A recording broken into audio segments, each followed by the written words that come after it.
Waitena ria mbere Minista wa UGITIRI wa THIINI PROF KITHURE Kindiki NIAHINYIRIIRIE mbere ya kamiti ya bunge ya UGITIRI wa bũrũri gũtarĩria mũbango wa Kenya harĩ gũtũma mbũtũ ya maabitha borithi bũrũri-inĩ wa Haiti nĩguo kũnyita itemi harĩ birigiceni ya kĩmabũrũri ya gũcokia thayũ bũrũri-inĩ ũcio na ĩrĩa rungu rwa ũrũmwe wa mabũrũri UN. Kindiki ũrĩa ũgũikinyĩtie hamwe na mũnene wa borithi Japhet Koome ahinyĩrĩirie atĩ thirikari nĩ ĩkũrũmĩrĩra mawatho mothe magĩrĩire mbere ya gũtũma mbũtũ ĩno Haiti harĩ kwambĩrĩria gwetha rũtha kuma kũrĩ bunge nginya itua rĩrĩ kũhĩtũkio nĩ kanjũ nene ya ũgitĩri hamwe na mangĩ.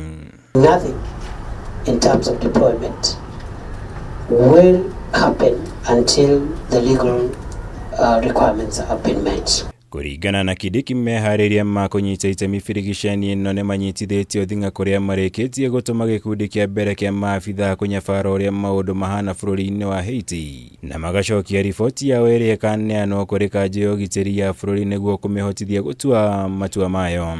The technical and operational issues are being addressed continuously, and there will be other pre-mission visits to Haiti, as I have said, by different players before our officers set foot there. Before we make a decision to deploy, there is a lot of planning. And that's why we said sent very senior officers to Haiti to assess the situation there. There is an existing police force in Haiti, and we are going to work closely with them. Also build their capacity.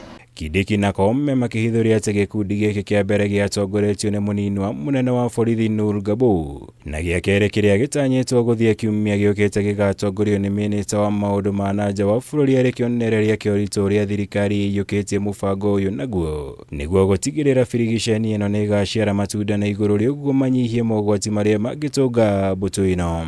It's a bit premature for now to generally discuss that report of the fact-finding mission.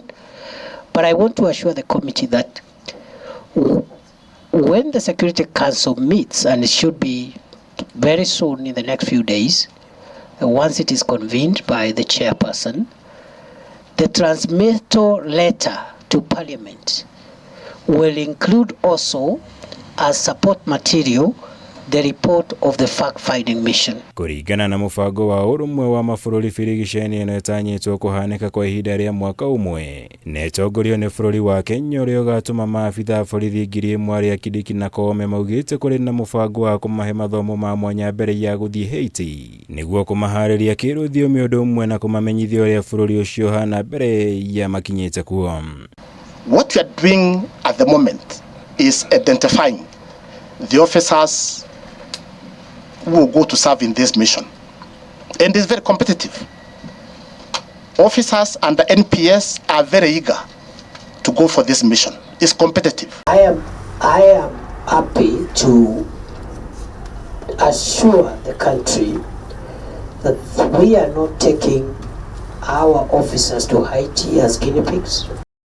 Girivotera Kameme TV, Jitagomora Wagunyam.